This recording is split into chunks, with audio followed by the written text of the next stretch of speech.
are game changing. A pill, it's a great thing, right? They're not in hospital, but we have to get these people early. They have to have mild to moderate disease and be at high risk of developing complications. So it's not meant for people who are having to emerge or hospitalized. And basically, it's not taken for longer than 5 days. It's just 5 days. But the feds did buy 1 million treatments. That leaves me with the question, when can I start writing prescriptions for this game-changing drug? The answer is, hopefully, this month, because we're already getting shipments in. So it's pretty exciting. Dr. Gorfinkel, thank you for bringing us up to speed on the latest. Many thanks, Allison. It's always a pleasure. Dr. Iris Gorfinkel is a family doctor, vaccine researcher, and she's our regular health contributor here on Breakaway and joins us every Monday afternoon. Time now is 14 minutes past 5 o'clock, and health officials in the townships are also hoping the tide is slowly turning.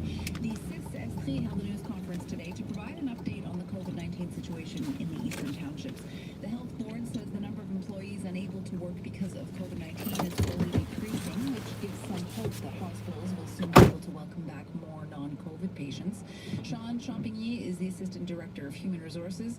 He says seeing more employees coming back to work allows them to be cautiously optimistic.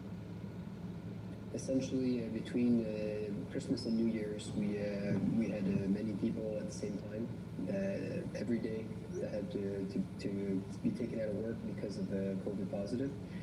We had probably over 100 people per day, and early January we reached a peak, which was over 13 to 1400. It's always difficult to know the exact number because it fluctuates every day. And since then, the number of people that have to leave work every day has been reduced quite a bit, which is what that was the nice surprise that we had, that we thought it would stay high for quite a few days. So that's much lower. The last couple of days we've been in the 50 and below, and I think yesterday was even more around 20, 25.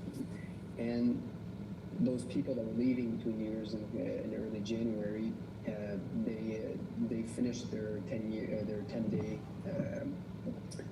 days at work, and they're returning. So they're returning over 100 people a day, and only a couple are leaving work, which is why now I think the exact number that Mr. Bizet was talking about was 477 people that are absent from work from COVID instead of 1,300 early January.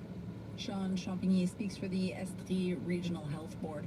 Robin Mary Coleman is the Deputy Director General of the CIS Estrie, and she was asked how bringing these employees back to work will influence hospital capacity in the townships. Well, at this time, I think at the beginning of the press conference, Dr. Tremblay had said that it's a little too early to say that these changes that have only been very temporary over the positive, I would say, change over the past couple days has really been able to create an impact on, for example, being able to restart certain activities that we had to stop doing in order to be able to bring everyone to contribute to the increased capacity in hospitalizations.